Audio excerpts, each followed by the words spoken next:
मेरा नाम रश्मि है। मैं जिस कंपनी में काम किया करती थी वहाँ का मालिक बहुत अच्छा था। आसपास के सारे लोग उसकी तारीफ किया करते थे।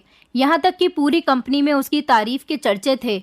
मुझे भी अपने शहर में कहीं पर भी बड़ी मुश्किल से मुझे इस इंसान ने नौकरी दी थी जो इस बड़ी सी कंपनी का मालिक था। मैंने इस कंपनी के मालिक की तारीफ तो बहुत सुनी थी, लेकिन जब मुझे हर जगह नौकरी से रिजेक्ट कर दिया गया और मैं बड़ी उम्मीद के साथ इस कंपनी के मालिक के पास पहुंची, तो उन्होंने मुझे मेरी काबिलियत देखकर मुझे नौकरी पर रख लिया था। मैं कोई ज़्यादा खूबसूरत तो नहीं थी, एक मामूली सी शक्ल वाली लड़की थी, मगर मेरी क्वालिफिकेशन बहुत थी और मैं इंटेलिजेंट भी थी।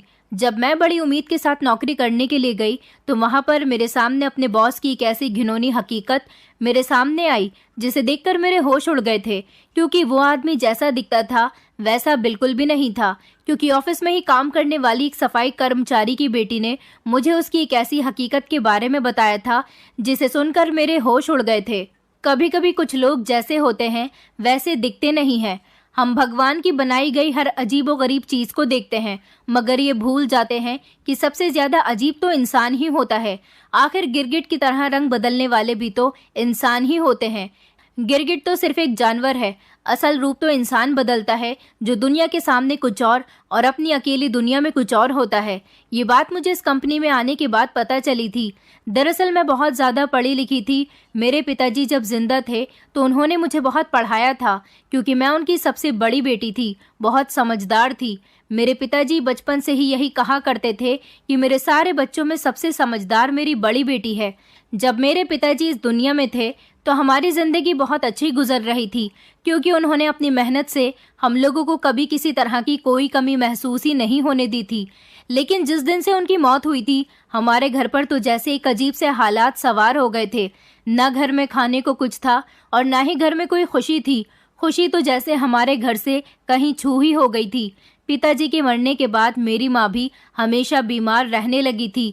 मैं बहुत संस्कारी फैमिली से बिलोंग करती थी।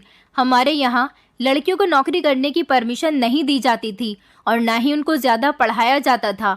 उनको अच्छे संस्कार भले ही दिए जाते थे, मगर ये सारे संस्कार उन्हें उनके ससुराल जाने के लिए सिखाए जाते थे। मेरी माँ ने हमारी बहुत अच्छी परवरिश की थी। हमें हमेशा सीधी राह पर चलना सिखाया था, सच बोलना सिखाया था, लोगों की मदद करना सिखाया था। मगर आज हालात ऐसे हो गए थे कि ना सच बोलना हमारे काम आ रहा था, ना सीधी राह पर चलना और ना ही किसी की मदद करना, बल्कि हमें तो खुद ही किसी की मदद की ज़रूरत थी। मेरा कोई भी भाई नहीं था, बल्कि मुझसे मेरी 2 छोटी बहनें थीं। वो दोनों स्कूल में पढ़ रही थी। एक बहन हाई स्कूल में थी और एक बहन 5th क्लास में थी, जबकि मेरी एजुकेशन कंप्लीट हो चुकी थी। मैं अभी आगे और पढ़ना चाहती थी, मगर घर के हालात देखते हुए मेरे दोबारा पढ़ने की हिम्मत ही नहीं हुई, क्योंकि पढ़ाई भी आज के ज़माने में पैसे से ही की जाती है। इस दुनिया में फ्री में तो कोई किसी को एडवाइस भी नहीं देता, तो फिर कोई हमारी मदद करने के लिए कैसे तैयार हो जाता। पिताजी के मरने के बाद मेरी माँ बीमार रहने लगी थी। उनकी दवाइयों का खर्चा भी था।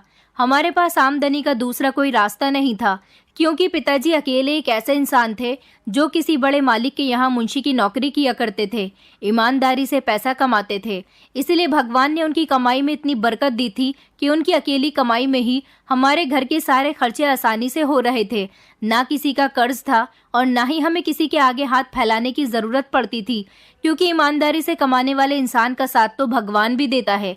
लेकिन जिस दिन से मेरे पिताजी की मौत हुई थी, हमारे घर में खाने के लाले पड़ने लगे थे। हम एक एक रुपए के लिए तरसने लगे थे। हमारे पास जितने भी जुड़े हुए पैसे थे वो सब भी खत्म हो चुके थे, क्योंकि जुड़े हुए पैसों के साथ सारी जिंदगी नहीं गुजारी जा सकती, सिर्फ कुछ दिन ही कट जाते हैं।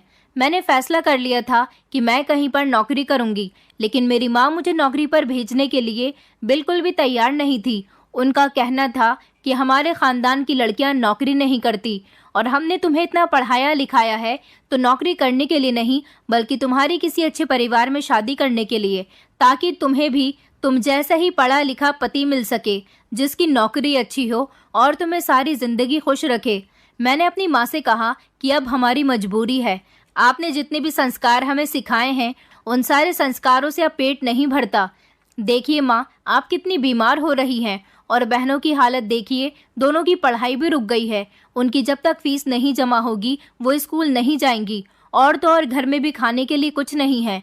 मेरी माँ मेरी नौकरी से बहुत ज़्यादा परेशान थी, मगर क्या कर सकते थे, हार कर उन्हें भी मुझे नौकरी पर जाने के लिए परमिशन देनी पड़ गई। लेकिन अब प्रॉब्लम ये थी कि मैं नौकरी के लिए जगह जगह धक्के खा रही थी, मगर मुझे कहीं पर भी नौकरी नहीं मिल रही थी। मैं बहुत परेशान थी। मेरी समझ नहीं आ रहा था कि मैं क्या करूं। कभी कभी मन करता था कि अपनी ही जान ले लूं, क्योंकि मैं अपने घर की बड़ी हूं, घर की सारी जिम्मेदारी मुझ पर थी। मेरी 2 छोटी बहनें थीं। अब मेरी बूढ़ी माँ तो लोगों के घरों में काम करने नहीं जा सकती थी। जो करना था वो मुझे ही करना था, जैसे भी करना था। मगर मैं क्या करती, नौकरी थी कि मिलने का नाम ही नहीं ले रही थी। ऐसा इसलिए था क्योंकि मैं किसी अच्छी जगह पर ही नौकरी करना चाहती थी, जहां पर मुझे पूरी सिक्योरिटी भी मिल सके और मैं आराम से नौकरी कर सकूं, और जहां पर मुझे सैलरी भी ज़्यादा मिले। ऐसी जगह पर मुझे नौकरी नहीं मिल रही थी, और ऐसी छोटी मोटी जगह पर मैं नौकरी नहीं करना चाहती थी, जहां पर काम करने से लोग मुझ पर और मेरी फैमिली पर उंगली उठाएं। अब मैं नौकरी ढूंढ ढूंढ कर थक गई थी। जब खाली पेट होता है तो इंसान भूख से बिलखता है और सोचता है कि बस कुछ भी करके उसे खाना मिल जाए। यही हाल मेरा भी था, क्योंकि मैं खुद तो भूखी रह सकती थी, मगर अपने परिवार को भूखा नहीं देख सकती थी। भूख की वजह से मेरी दोनों बहनें दिन ब दिन कमज़ोर होती जा रही थी और मेरी माँ की तबीयत भी बिगड़ रही थी। अब मैंने हार कर जनरल स्टोर में सेल्स गर्ल्स की नौकरी करनी शुरू कर दी थी। मैं पब्लिक प्लेस जैसी जगह पर कोई काम नहीं करना चाहती थी। ऐसी नौकरियां तो मुझे ना जाने कितनी मिल जानी थी। ये नौकरी मैं बहुत मजबूरी में कर रही थी। मुझे सेल्स गर्ल्स की नौकरी करते हुए काफ़ी दिन गुजर गए थे। घर में थोड़े बहुत पैसे आ जाते थे, जिनसे हमारा गुजारा हो रहा था। एक दिन मुझे मेरी एक फ्रेंड ने कॉल करके मुझे एक कंपनी के बारे में बताया। उसने मुझसे कहा कि तुम वहाँ पर जॉब कर सकती हो। मैंने उसे बता दिया कि मैंने जॉब की बहुत तलाश की, मगर मुझे जॉब कहीं नहीं मिल रही थी, इसलिए अब मैं सेल्स गर्ल की नौकरी पर लग गई हूँ। मैं अब अपने आप को और ज़्यादा परेशान नहीं करना चाहती, क्योंकि मैं समझ गई हूँ कि इस दुनिया में गरीब इंसान का कोई नहीं है। मगर मेरी फ्रेंड बड़े यकीन और भरोसे के साथ कह रही थी कि वहाँ पर मुझे नौकरी ज़रूर मिल जाएगी। मैंने उसे समझाने की कोशिश की कि मैंने कई जगह पर नौकरी के लिए ट्राई कर लिया है। जब मुझे वहाँ नौकरी नहीं मिली तो ये कैसी कंपनी है कि मुझे यहाँ पर आसानी से नौकरी मिल जाएगी। मेरी फ्रेंड ने मुझे बताया कि वहाँ के जो बॉस हैं वो एक बहुत अच्छे इंसान हैं, और तुम तो एक काबिल लड़की हो, तुम्हें वो तुम्हारी काबिलियत देखकर नौकरी देंगे। मेरी फ्रेंड कहने लगी, तुम चाहो तो वहाँ पर एक बार ट्राई कर सकती हो। उसकी बात को मद्देनज़र रखते हुए मैंने एक बार ट्राई करने के बारे में सोच लिया था। मैंने सोचा कि एक बार ट्राई करने में क्या जाता है, एक दिन के लिए स्टोर से छुट्टी ले लेती हूँ। अगर नौकरी मिल गई तो हमेशा हमेशा के लिए मैं इस जनरल स्टोर से आज़ाद हो जाऊंगी, और नहीं मिली तो फिर वापस जनरल स्टोर पर ही जो नौकरी कर रही हूँ वही करती रहूंगी, क्योंकि मैं सेल्स गर्ल वाली नौकरी को भी नहीं छोड़ सकती थी जब तक मुझे दूसरी कोई अच्छी नौकरी नहीं मिल जाती, वरना तो मेरे घर का जो थोड़ा बहुत गुजारा हो रहा था वो भी नहीं होता। अगले ही दिन मैंने जनरल स्टोर से छुट्टी ली और मैं अपनी फ्रेंड के बताए गए एड्रेस के मुताबिक उस कंपनी में अपना इंटरव्यू देने के लिए चली गई। मैं वहां पहुंची तो देखा कि ये तो एक बहुत बड़ी कंपनी थी। इस कंपनी के बॉस का नाम शहर के मशहूर बिजनेसमैन लोगों की लिस्ट में आता था। मुझे पूरी उम्मीद थी कि मुझे यहाँ पर नौकरी नहीं मिलेगी, मगर मैं अपना लक आजमाने के लिए यहाँ पर आई थी।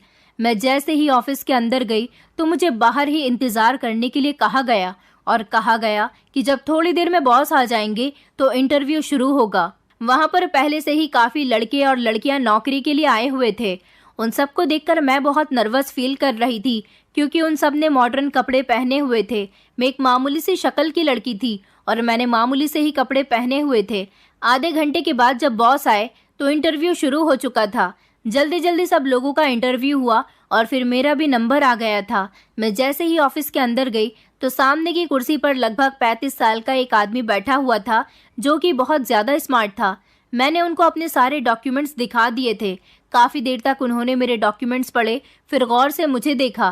कहने लगे कि तुम एक काबिल और समझदार लड़की लगती हो, तभी तो आजकल के मॉडर्न लड़कियों जैसी बनकर यहाँ पर नहीं आई हो। मैंने उनसे कहा कि जी सर, मैं आपके पास बहुत उम्मीद से आई हूँ, क्योंकि मैं कई जगह नौकरी के लिए ट्राई कर चुकी हूँ, मगर मुझे कहीं पर भी नौकरी नहीं मिली। मेरी एक फ्रेंड ने मुझे आपके बारे में बताया है। अगर आप मुझे नौकरी दे देंगे तो आपकी बड़ी मेहरबानी होगी। वो मेरी बात सुनकर मुस्कुराने लगा और कहने लगा, अच्छा ठीक है, तुम्हारी नौकरी पक्की हो गई है, कल से तुम ऑफिस ज्वाइन कर लेना। बाकी की सारी डिटेल्स तुम्हें तुम्हारे मोबाइल नंबर के टेक्स्ट मैसेज में मिल जाएंगी। मैं उनकी बात से बहुत खुश हुई थी। मेरी फ्रेंड ने सही कहा था कि इस कंपनी में काबिलियत देखकर नौकरी दी जाती है, न कि इंसान का चेहरा और उसका हुलिया देखकर। बड़ी मुश्किल से मुझे नौकरी मिली थी, मगर फिलहाल मिल गई थी और एक अच्छी जगह पर मिली थी। अब मैंने फैसला कर लिया था कि मैं अब उस जनरल स्टोर वाली नौकरी पर नहीं जाऊंगी और इसी जॉब को ज्वाइन करूंगी। मैं जब घर आई तो मैंने ये खबर अपनी फैमिली को सुनाई। मेरी माँ और बहनें ये खबर सुनकर बहुत खुश हो गई थी, जबकि मैं खुद भी बहुत खुश थी, क्योंकि मैं ऐसी ही नौकरी डिजर्व करती थी। इतना पढ़ने लिखने के बावजूद भी अगर सेल्स गर्ल जैसी नौकरी मिले तो इतना पढ़ना ही बेकार है। आज मुझे लग रहा था कि मेरी सालों की मेहनत रंग ले आई है। जनरल स्टोर पर तो मुझे 8,000 रुपये मिल रहे थे और उस पर मैं अगर ओवर टाइम कर लिया करती थी तो मेरे कुल मिलाकर 10,000 रुपये महीने बैठ जाते थे। लेकिन इस कंपनी में नौकरी करने के बाद लगभग मुझे 50 या 60,000 रुपये की सैलरी मिली थी और इतनी ही सैलरी मेरे घर की ज़रूरत को ढंग से पूरा कर सकती थी। अगले दिन जब मैं अपनी जॉब के लिए ऑफिस में पहुंची तो वहां के लोगों से मैंने बॉस के बारे में बहुत तारीफ सुनी थी। मुझे लगा कि बॉस सच में बहुत अच्छा इंसान है, और वो सच में ही अच्छा इंसान था, क्योंकि उसने मेरी काबिलियत की बुनियाद पर मुझे नौकरी दे दी थी। मेरी मुलाकात इस कंपनी में काम करने वाले कुछ लोगों से हुई थी। कुछ ऐसी लड़कियां थीं जो मेरी ही उम्र की थी और यहाँ पर जॉब कर रही थीं। मुझे उन लड़कियों ने पहले ही दिन काफ़ी डरा दिया था। वो कह रही थी कि तुम यहाँ पर नौकरी करने तो आ गई हो, लेकिन तुम्हारी भलाई इसी में होगी, तुम अगर अपने काम से काम रखोगी तभी तुम्हारा फायदा होगा, वरना तुम बहुत जल्द ही इस ऑफिस से निकाल दी जाओगी। लड़कियों की बात सुनकर मुझे घबराहट हुई थी कि आखिर वो क्या कहना चाह रही थी। उन्होंने मुझे ठीक से तो कोई बात नहीं बताई और मुझे इस बात को समझना भी नहीं था। वैसे भी मैं उन लड़कियों में से थी जो अपने काम से काम ही रखती थी। मुझे ज्यादा किसी से यारी दोस्ती करनी भी पसंद नहीं थी और न ही किसी के साथ ज्यादा हंसी मजाक करके अपना टाइम बर्बाद करना।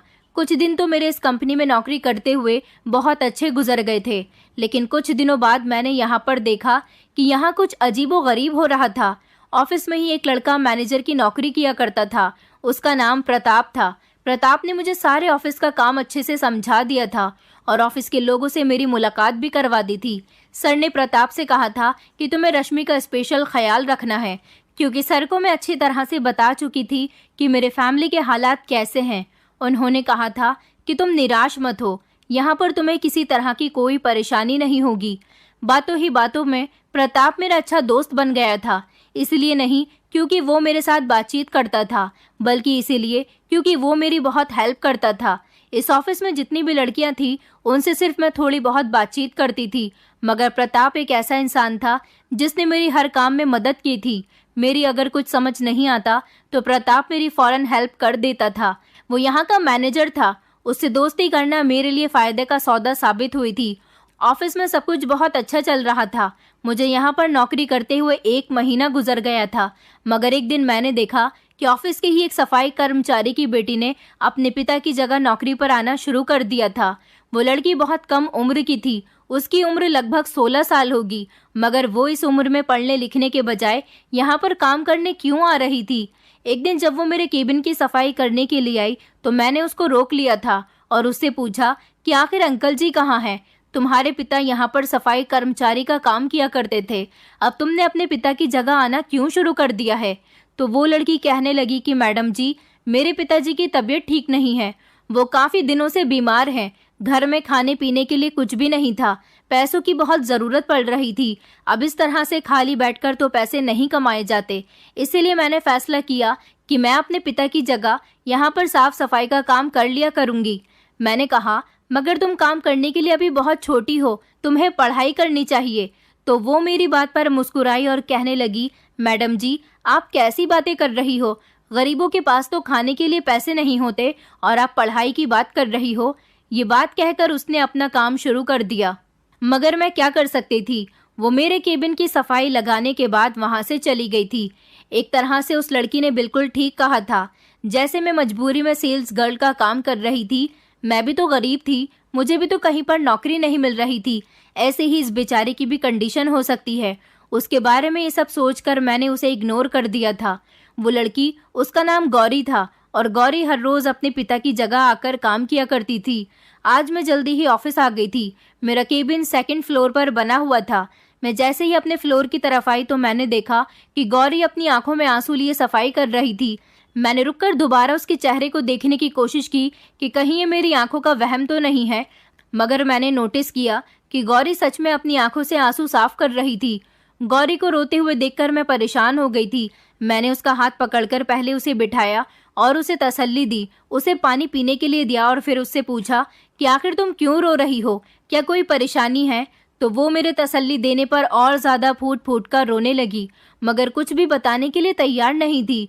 गौरी ने कहा, मैडम जी आप अपने काम में लग जाओ, अगर किसी ने आपको मुझसे बातचीत करते हुए देख लिया तो आपकी नौकरी खतरे में पड़ सकती है। मैंने उससे कहा कि ये तुम कैसी बातें कर रही हो, भला तुम्हारे और मेरे बातचीत करने में मेरी नौकरी को खतरा कैसे हो सकता है? और तुम चाहती हो कि मैं तुमसे पहले भी कई बार बातचीत कर चुकी हूँ। गौरी कहने लगी, मैडम जी लेकिन पहले की बात और थी और आज की बात और है। मैंने गौरी से कहा, गौरी तुम पागल हो गई हो क्या? ऐसी बातें मत करो, मुझे बताओ कि तुम परेशान क्यों हो और तुम क्यों रो रही हो? क्या अंकल की तबीयत ज्यादा ही खराब है या फिर तुम्हें पैसों की जरूरत है? मुझे लगा था शायद उसके पिता की तबीयत खराब ज्यादा हो गई है, तभी तो वो इतना रो रही है, मगर वो इस बात से इनकार कर रही थी। मेरे ज्यादा पूछने पर वो मुझे अपनी परेशानी बताने के लिए तैयार हो गई थी। वो मुझे अपनी बात बताने ही वाली थी कि ऊपर मैनेजर प्रताप आ गया। प्रताप को आता हुआ देखकर गौरी अचानक से घबरा गई और चेयर से उठकर खड़ी हो गई। कहने लगी, मैडम जी आप अपना काम करो और मुझे मेरा काम करने दो। ये कहकर वो मेरे पास से चली गई। मैं गौरी को आवाज देती रही कि आखिर क्या परेशानी है, तुम मुझे अपनी बात तो बताकर जाओ, मगर उसने मेरी एक न सुनी। प्रताप मुझे देख चुका था कि मैं गौरी से बातचीत कर रही थी और उसे रोकने की कोशिश कर रही थी। प्रताप ने मुझसे कहा कि रश्मि तुम अपने काम पर ध्यान दो और तुम्हें यहाँ पर लोगों से बातचीत करने के लिए नहीं रखा गया। देखो तुम इस मामले से दूर रहो। मैं प्रताप की बात कुछ समझी नहीं थी कि वो किस मामले से दूर रहने की बात कर रहा था। मैंने प्रताप को गौरी के बारे में बताया कि आज वो बहुत ज्यादा परेशान है और जब मैं यहाँ आई तो वो रो रही थी। प्रताप कहने लगा कि कोई बात नहीं रश्मि, बस तुम अपने काम से काम रखो, तुम्हें दूसरों के मामलात में ज्यादा दखलंदाजी करने की जरूरत नहीं है। यहाँ पर तुम्हें नौकरी मिली है, तुम बहुत भाग्यशाली लड़की हो, मगर तुम कोई ऐसा काम मत करो जिसकी वजह से तुम्हारी नौकरी खतरे में पड़ जाए। प्रताप मुझे ये सब बताकर वहां से जा चुका था। पता नहीं किसी से बात करने पर, किसी से किसी की प्रॉब्लम पूछने पर मेरी नौकरी को भला खतरा कैसे हो सकता था। ना गौरी और ना ही प्रताप, इन दोनों में से किसी की भी बात मेरी कुछ समझ नहीं आई थी। मैं अपने काम में बिजी हो गई थी, मगर आज मैंने सारा दिन नोटिस किया था कि गौरी बहुत ज्यादा परेशान है, खामोश खामोश सी है, किसी से बात भी नहीं कर रही। आज मेरे केबिन में काम थोड़ा ज्यादा था, इसीलिए मैंने सोचा था कि आज मैं सारी ही फाइल्स निपटाने के बाद ऑफिस से जाऊंगी। वैसे तो ऑफिस की ड्यूटी 5 बजे ही ऑफ हो जाती है, लेकिन आज मैंने सोचा था कि मैं अपना सारा काम निपटा लूंगी, इसलिए मुझे लगभग शाम के 6 या 7 बज जाने थे। मुझे इस बात से कोई प्रॉब्लम नहीं थी, क्योंकि मेरी मम्मी को आज मैं बताकर आई थी कि मुझे घर आने में देर भी हो सकती है।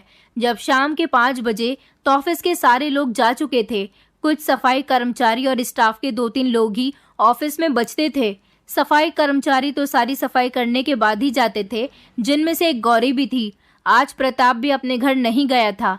प्रताप मेरे केबिन में आया और मुझसे पूछने लगा, मिस रश्मि आप अपने घर नहीं गईं? मैंने कहा कि नहीं, वो मेरे पास काम थोड़ा ज्यादा था, तो मैंने सोचा कि आज मैं अपना सारा काम निपटाने के बाद ही घर जाऊंगी। तो वो कहने लगा कि ये तो अच्छी बात है, आप बहुत मेहनत और लगन के साथ काम कर रही हो, सर को आपका काम बहुत पसंद आ रहा है। प्रताप मेरे ही केबिन में मुझसे बातचीत करने के लिए मेरे पास बैठ गया था। आज प्रताप के बातचीत करने का एक अलग ही अंदाज था। वैसे तो मन ही मन मैं भी उसको पसंद करने लगी थी। मुझे उससे बातचीत करना, उसको देखना बहुत अच्छा लगता था, क्योंकि वो एक ईमानदार इंसान था और बहुत अच्छा था। हमेशा मेरी मदद किया करता था। मेरा उस पर दिल आने लगा था। आज बातों ही बातों में प्रताप ने मुझसे अपने दिल का हाल बयां कर दिया था। मैं शर्मा गई थी, मगर मैंने उसे कोई जवाब नहीं दिया था।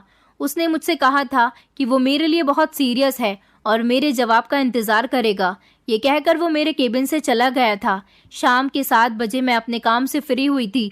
जैसे ही लिफ्ट से उतरकर बेसमेंट की तरफ आई थी तो ये देखकर हैरान रह गई थी कि बॉस भी अपने घर जा रहे थे और उनकी गाड़ी में प्रताप के साथ साथ गौरी भी उनके साथ जा रही थी। प्रताप का तो समझ आता है कि वो बॉस का मैनेजर है, मगर गौरी को ये लोग अपने साथ कहाँ और क्यों लेकर जा रहे थे? मुझे लगा कि हो सकता है गौरी को बॉस के घर पर काम करना हो, इसलिए वो उसे अपने साथ ही अपने घर ले जा रहे हों। मैं इस बात को इग्नोर करती हुई अपने घर जाने के लिए निकल गई थी। अगले दिन मैंने देखा कि गौरी बहुत खामोश खामोश सी थी। मैंने ऑफिस आते ही गौरी से पूछा था कि आज तुम ठीक हो, आज तो तुम्हें कोई परेशानी नहीं है। वो मेरे सवाल पर अचानक घबरा गई थी और इधर उधर देखने लगी कि कहीं हमें कोई देख तो नहीं रहा। गौरी ने मुझे कोई जवाब नहीं दिया और वो वहां से चली गई थी। गौरी इन दिनों बहुत ज्यादा अजीब अजीब हरकतें करने लगी थी। वो पहले मुझसे थोड़ी बहुत बातचीत कर लेती थी, मगर अब तो उसने मुझसे क्या किसी से भी बात करना बंद कर दिया था। वो ऑफिस में किसी से कोई बात नहीं करती थी और सिर्फ सर झुकाकर अपना काम करती रहती थी। लेकिन मैंने नोटिस किया था कि गौरी प्रताप को देखकर बहुत घबरा जाती थी। प्रताप के आ जाने से उसके चेहरे पर अचानक पसीना आने लगता था। वो ऐसा क्यों करती थी, ये बात मेरी कभी समझ नहीं आई थी। प्रताप और मेरी एक दूसरे के साथ फोन पर धीरे धीरे बातचीत शुरू हो गई थी। प्रताप मुझसे मेरा जवाब मांग रहा था तो मैंने उसको हाँ में जवाब दिया था। मेरा मतलब था कि मैं भी उससे प्यार करती हूँ और उसके लिए सीरियस हूँ। मेरी बात पर प्रताप बहुत खुश हो गया था। प्रताप एक अच्छी फैमिली से बिलोंग करता था और फिर हमारी ही कंपनी में मैनेजर की नौकरी करता था, तो उसकी सैलरी बहुत ज़्यादा थी। मुझे यकीन था कि मेरी शादी प्रताप से आसानी से हो जाएगी। कई दिन इसी तरह से गुजर गए थे। गौरी की कंडीशन अभी भी वैसे की वैसी ही थी। वो हमेशा डरी सहमी सी रहती थी और दिन ब दिन कमज़ोर होती जा रही थी। आज फिर मेरे पास बहुत काम था, इसलिए मैंने सोचा था कि मैं आज भी घर लेट ही जाऊंगी। आज मुझे अपने काम से फ्री होते होते 6:30 बज गए थे। मैं जैसे ही ग्राउंड फ्लोर की तरफ गई तो प्रताप गौरी का हाथ पकड़कर उसे कहीं लेकर जा रहा था। आज प्रताप को नहीं पता था कि मैं ऑफिस में ही हूँ, क्योंकि वो कहीं पर गया हुआ था और आज मेरी उससे ज्यादा बात भी नहीं हुई थी। पता नहीं वो ऑफिस में किस टाइम आया था। बॉस तो गाड़ी में बैठ चुके थे, मगर प्रताप अभी गौरी का हाथ पकड़कर उसे लेकर जा रहा था। मैंने दूर से ही प्रताप को आवाज लगाई तो वो मेरी आवाज सुनकर रुक गया था। मैंने जब गौरी के चेहरे की तरफ देखा तो उसकी आंखों से आंसू बह रहे थे। उसकी आंखों में आंसू देखकर मुझे कुछ गड़बड़ का एहसास हुआ था। मैंने प्रताप से कहा कि तुम गौरी को कहाँ लेकर जा रहे हो, तो प्रताप कहने लगा कि कहीं नहीं, और तुम अभी तक घर नहीं गई हो।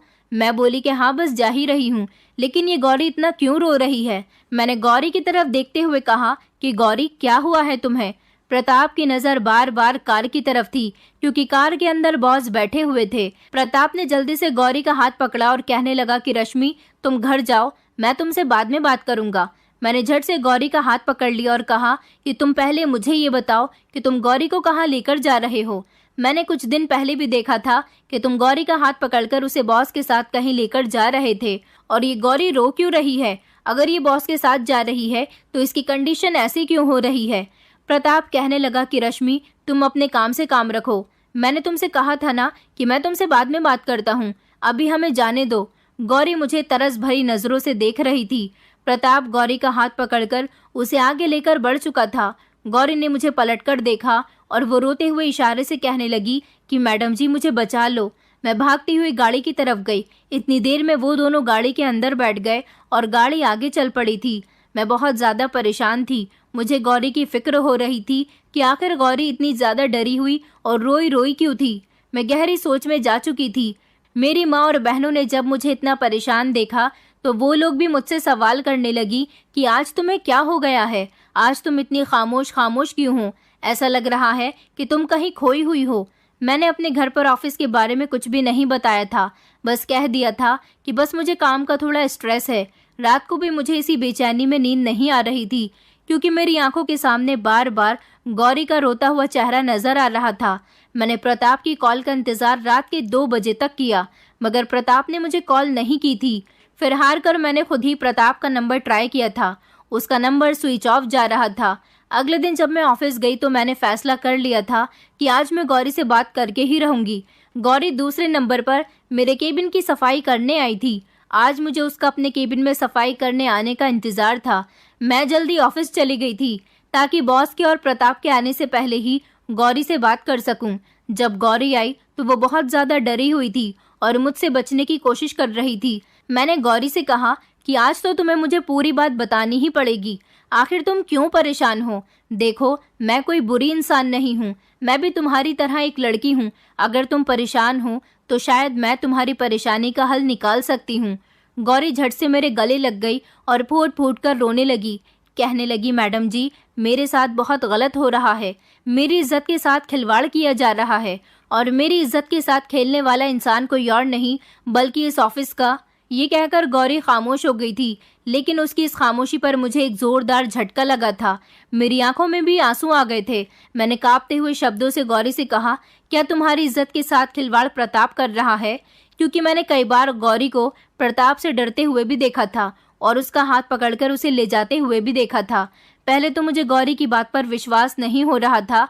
मैंने उससे ये भी कहा था कि तुम मुझसे झूठ बोल रही हो, तो वो कहने लगी, मैडम जी, मैं गरीब आदमी की बेटी हूँ। अपने पिता का इलाज करवाने की खातिर यहाँ पर उनकी जगह काम कर रही हूँ और हम गरीबों के पास तो वैसे भी सबसे कीमती चीज़ उसकी इज्जत ही होती है। भला मैं अपनी इज्जत को लेकर आपसे झूठ क्यों कहूँगी? और आप गलत समझ रही हो। प्रताप साहब ने मेरे साथ ये सब नहीं किया, बल्कि मेरे साथ तो बड़े साहब ने किया है। गौरी का बड़े साहब से मतलब बॉस से था। मैं उसकी बात सुनकर चौंक गई। मैंने कहा, तुम सच कह रही हो कि बॉस तुम्हारी इज्जत के साथ खेल रहे हैं? आखिर कैसे? मुझे कुछ समझ नहीं आ रहा। तुम मुझे डिटेल से बताओ। तो उसने मुझे अपनी बात बतानी शुरू की। उसने मुझे बताया कि मैडम जी, पिछले एक हफ्ते से हर रोज बड़े साहब मुझे अपने साथ अपने घर लेकर जाते हैं और वहाँ पर मुझे लाल जोड़ा पहनाकर दुल्हन बनाया जाता है। मेरा मेकअप भी किया जाता है और फिर बड़े साहब मेरे साथ गलत काम करते हैं।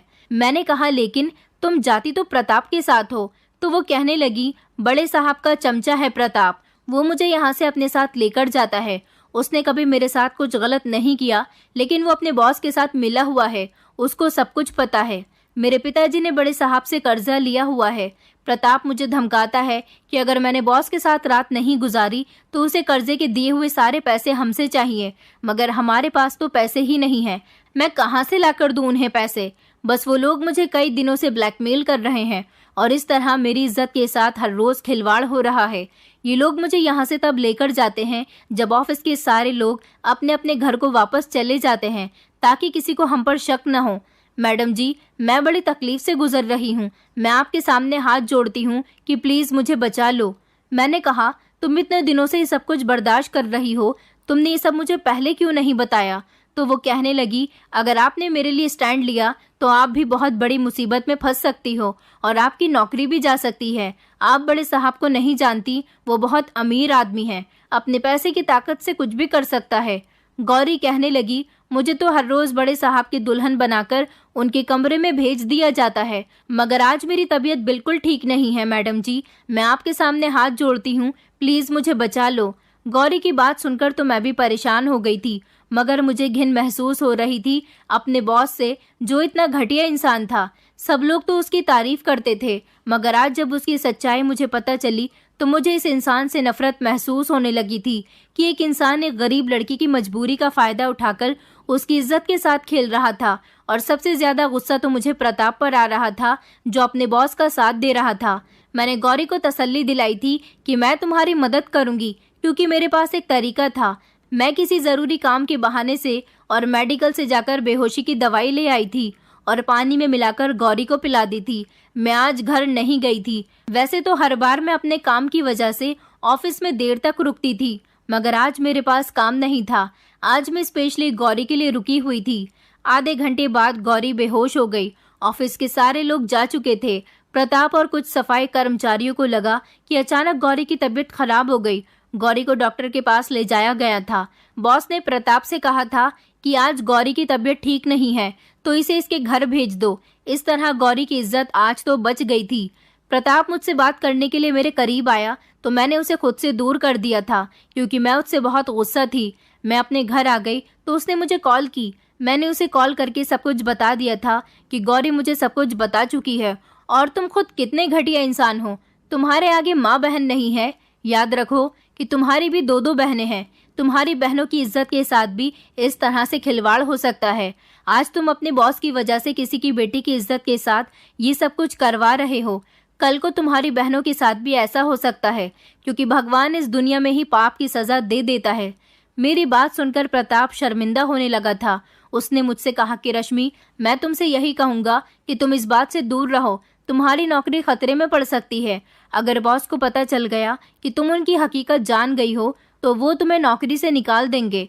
मैं प्रताप को बता चुकी थी कि आज मैंने ही गौरी को नशे की दवाई दी थी, जिसकी वजह से वो बेहोश हो गई थी। प्रताप कहने लगा कि रश्मि, आज तुमने उसकी मदद कर ली है, उसको बचा लिया, लेकिन आगे तुम उसकी किस तरह से मदद करोगी? आगे तुम कुछ नहीं कर सकती। अगर तुमने कुछ भी करने की कोशिश की तो तुम इस नौकरी से हाथ धो बैठोगी। और तुम याद करो कि तुम्हें ये नौकरी कितनी मुश्किल से मिली है। प्रताप कह तो बिल्कुल ठीक रहा था। मैं आखिर गौरी की मदद कब तक कर सकती थी? मगर मैंने प्रताप से कह दिया था कि मैं तुम्हारे साथ अब कोई रिश्ता नहीं रखना चाहती। हम दोनों के बीच जो कुछ भी था उसे भूल जाओ। प्रताप मुझसे माफ़ी मांगने की कोशिश कर रहा था, मुझे कुछ बताना चाहता था, मगर मैंने उसकी बात नहीं सुनी और मैंने कॉल कट कर दी थी और फिर अपना नंबर स्विच ऑफ करके मैं सो गई थी। अगले दिन जब मैं ऑफिस में गई तो प्रताप मेरे केबिन में आ गया था और मुझसे बात करने की कोशिश करने लगा। मैं उससे कोई बात नहीं करना चाहती थी, लेकिन उसने फिर मुझे एक ऐसी बात बताई जिसने मेरे होश उड़ा दिए थे। मैंने प्रताप से कहा था कि तुम भी घटिया इंसान हो और तुम्हारा बॉस भी। मैं सिर्फ मजबूरी की वजह से इस ऑफिस में नौकरी कर रही हूँ। अगर मुझे पहले ही तुम्हारे बॉस की हकीकत पता चल जाती तो मैं कभी यहाँ पर नौकरी करने के लिए नहीं आती। मगर अब क्या कर सकती हूँ? मैं यहाँ से नौकरी छोड़कर जा भी नहीं सकती क्योंकि मुझे कहीं और नौकरी नहीं मिलेगी। प्रताप कहने लगा कि प्लीज़ रश्मि, एक बार मेरी बात तो सुन लो, उसके बाद जो तुम्हारा फैसला होगा मैं मान लूँगा। प्रताप ने मुझे बताया कि बॉस उसके सगे चाचा जी हैं। प्रताप के पिता तो इस दुनिया में नहीं है, मगर उसके चाचा ने उसकी फैमिली को सहारा दिया, प्रताप को अपनी कंपनी का मैनेजर बना दिया। उसने बताया कि बॉस की पत्नी की तबीयत पिछले 5 साल से खराब है। बॉस ने हर शहर, हर कंट्री में अपनी पत्नी का इलाज करवा लिया, मगर उनकी पत्नी को एक ऐसी बीमारी है जिसका इलाज पूरी दुनिया में कहीं भी नहीं है। बॉस अपनी पत्नी से बहुत प्यार करते हैं, वो अपनी पत्नी को तकलीफ में नहीं देख सकते। वो एक पढ़े लिखे इंसान हैं, इसलिए जादू टोना, तांत्रिक, वेद ऐसे लोगों की बातों पर यकीन नहीं करते। मगर कहते हैं ना कि इंसान जब हद से ज़्यादा मजबूर हो जाता है तो गलत कदम उठाने का फैसला कर लेता है। ऐसा ही कुछ उसके चाचा ने भी किया था। किसी ने उनको एक तांत्रिक बाबा के बारे में बताया था। वो उनके पास जाना तो नहीं चाहते थे, मगर अपनी पत्नी को बचाने की खातिर वो तांत्रिक बाबा के पास चले गए थे। तांत्रिक बाबा ने उन्हें बताया था कि तुम्हें पूरे 1 महीने तक किसी 15 या 16 साल की लड़की को हर रात लाल जोड़ा पहनाकर उसको दुल्हन की तरह तैयार करके उसके साथ रात गुजारनी है। ऐसा करने से तुम्हारी पत्नी बिल्कुल ठीक हो जाएगी। तुम्हारी पत्नी का इलाज यही है। बॉस ने कभी अपनी पत्नी के साथ बेवफाई नहीं की थी और वो किसी दूसरी औरत की तरफ नज़र उठाकर भी नहीं देखना चाहते थे। तुमने उनकी तारीफ के चर्चे बिल्कुल ठीक सुने, मगर वो ये गलत काम करने पर मजबूर हैं।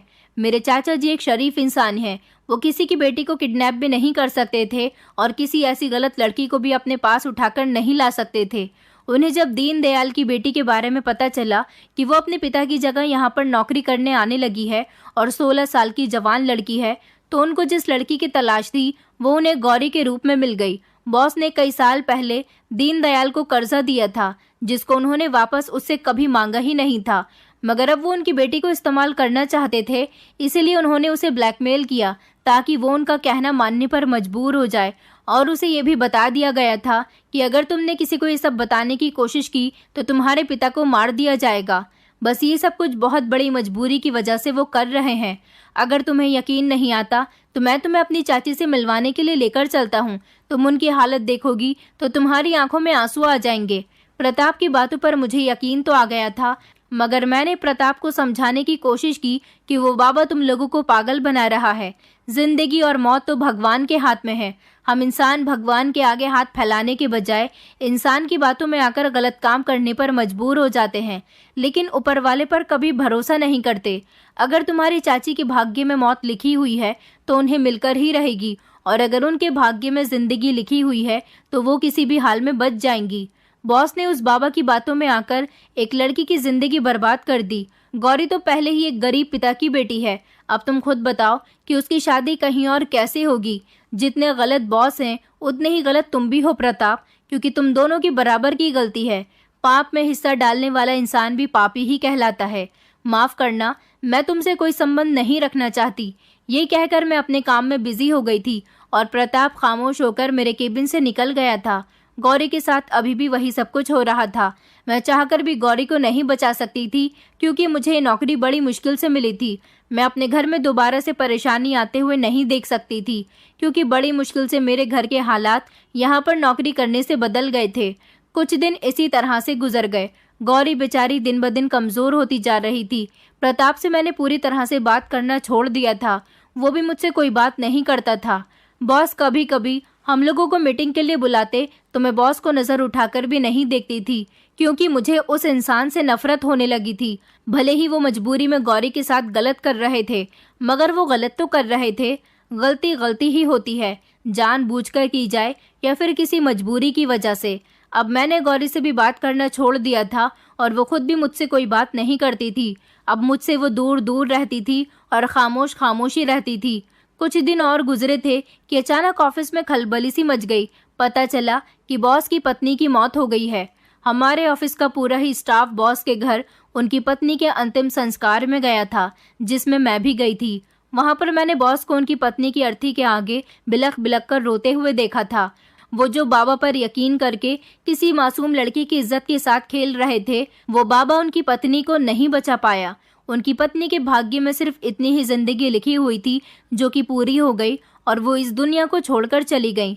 कई हफ्तों तक बॉस ऑफिस नहीं आए थे। गौरी ने भी ऑफिस आना छोड़ दिया था। अब ना तो उसके पिता आते थे और ना ही गौरी। ऑफिस में एक अजीब सा माहौल क्रिएट था। एक दिन बॉस ने मुझे अपने केबिन में बुलाया। मैं जाना तो नहीं चाहती थी, मगर बॉस का कहना मानना मेरे लिए बहुत ज़रूरी था। मैं जैसे ही उनके केबिन में गई तो ये देखकर हैरान रह गई कि वहाँ पर पहले से ही प्रताप भी मौजूद था। बॉस बहुत ज़्यादा अफसोस में थे। उनकी आंखों में आंसू साफ नज़र आ रहे थे। वो शर्मिंदा भी लग रहे थे। उन्होंने मुझसे कहा, रश्मि, मैं प्रताप की तरफ से तुमसे माफ़ी मांगना चाहता हूँ क्योंकि उसकी कोई गलती नहीं थी। वो मेरे कहने पर ही मेरा साथ दे रहा था, इसलिए इसने मुझे तुम्हारे बारे में सब कुछ बता दिया है। और मुझे ये भी पता है कि तुम्हें गौरी के बारे में भी सब कुछ पता है। वो शर्मिंदा होते हुए कहने लगे कि मेरी पत्नी अब इस दुनिया से जा चुकी है। मैं मानता हूँ कि मैंने गौरी के साथ उस बाबा के कहने में आकर बहुत गलत किया। मेरी वजह से एक लड़की की ज़िंदगी ख़राब हुई और तुम दोनों के बीच भी मेरी वजह से दूरी पैदा हो गई। मैं तुम्हारे सामने हाथ जोड़कर माफ़ी मांगता हूँ। प्लीज़ मुझे माफ़ कर दो और प्रताप को भी माफ़ कर दो और इसे दोबारा से एक्सेप्ट कर लो।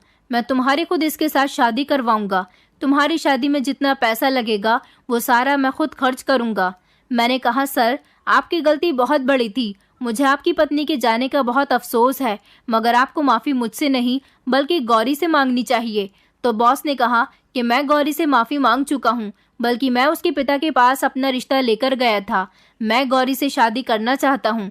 मैंने उसकी ज़िंदगी बर्बाद की थी तो मैं उसको अपने घर की मालकिन बनाना चाहता हूँ।